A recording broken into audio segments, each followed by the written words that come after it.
وہ سوے لالا زار پھرتے ہیں، تیرے دن اے بہار پھرتے ہیں، جو تیرے در سے یار پھرتے ہیں، در بدر یوں ہی خوار پھرتے ہیں۔ اس گلی کا گدا ہوں میں جس میں مانگتے تاجدار پھرتے ہیں۔ پھول کیا دیکھو میری آنکھوں میں، دشت طیبہ کے خار پھرتے ہیں۔ جان ہے جان کیا نظر آئے، کیوں عدو گرد غار پھرتے ہیں۔ رکھیے جیسے ہیں خانہ زاد ہیں ہم، مول کے عیب دار پھرتے ہیں۔ رکھیے جیسے ہیں خانہ زاد ہیں ہم، یا رسول اللہ رکھیے جیسے ہیں خانہ زاد ہیں ہم، مول کے عیب دار پھرتے ہیں۔ لاکھوں قدسی ہے کار خدمت پر، لاکھوں گرد مزار پھرتے ہیں۔ اور کوئی کیوں پوچھے تیری بات رضا، تجھ سے کتے ہزار پھرتے ہیں۔ آج کی یہ محفل سلطان السلاطین، تارک السلطنت، تارک الدنیا، تارک عقبہ، حضور پرنور خلیفہ سلطان الہند سیدنا صوفی حمید الدین ناگوری رحمت اللہ تعالی علیہ کے عرس سراپا قدس کے موقع پر ہم سب حاضر ہیں۔ مجھ سے پیشتر برادر گرامی قدر حضرت علامہ سید نور میاں صاحب قبلہ نے صوفی صاحب رحمت اللہ علیہ کی زندگی سے کچھ روشنی لے کر ہمیں اشارے دیے۔ ان سے پیشتر حضرت علامہ حافظ اللہ بخش صاحب، حضرت علامہ ابو بکر اشرفی صاحب، حضرت علامہ حافظ سعید صاحب اور بھی لوگوں نے اپنی اپنی خدمات پیش کی، اللہ تعالیٰ قبول فرمائے۔ ہمارے حافظ جناب قاری شریف صاحب نے بھی بہت اچھا کلام نور میاں صاحب کا لکھا ہوا پیش کیا۔ اب تھوڑا سا وقت ہے، کچھ حضور تارک الدنیا و تارک عقبہ حضور سیدی صوفی حمید الدین ناگوری رحمت اللہ تعالی علیہ کے فیوز و برکات کے حوالے سے کچھ باتیں کی جا سکے، اس کے لیے میں تھوڑی سی ابتدا میں تمہید کا کچھ سہارا لے کر پہلے آپ کی خدمت میں یہ پیش کرنا چاہتا ہوں کہ حضور غریب نواز نے اپنی پوری زندگی میں تقریباً 90 لاکھ کو ایمان کی دولت عطا کی، لاکھوں کی تعداد میں آپ کے مریدین ہیں اور درجنوں کی تعداد میں آپ کے خلفاء ہیں، لیکن میری اپنی ناقص معلومات کے مطابق ایک صوفی حمید الدین کے علاوہ سرکار غریب نواز کے خلفاء میں بھی کسی کو صوفی نہیں کہا گیا۔ صرف صوفی کا لقب اگر بارگاہ غریب نواز سے کسی کو عطا کیا گیا ہے تو وہ ایک ہی ہستی ہے، حالانکہ غریب نواز کے خلفاء میں قطب الاقطاب سرکار غریب نواز کے جانشین سیدنا بابا قطب الدین بختیار کاکی جیسی ہستی بھی موجود ہے۔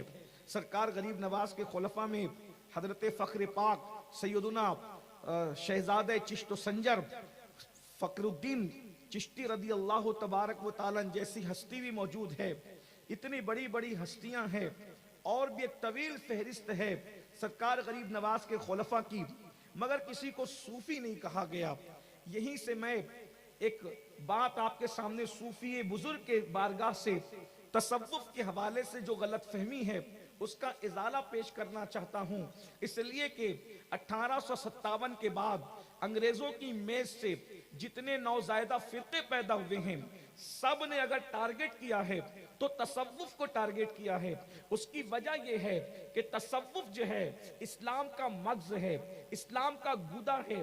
اگر اسلام سے تصوف کو نکال دیا جائے تو پھر اسلام میں بچتا کیا ہے؟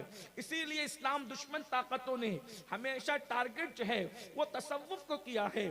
کسی نے کہا تصوف جو ہے وہ رہبانیت کی دوسری شکل ہے، کسی نے کہا تصوف جو ہے عیسائیت کی دوسری شکل ہے۔ غرض کے تصوف کو الگ الگ انداز سے جو ہے وہ تان کا شکار کیا گیا، لیکن اللہ اکبر، آج مغربی دنیا تصوف کی کروڑا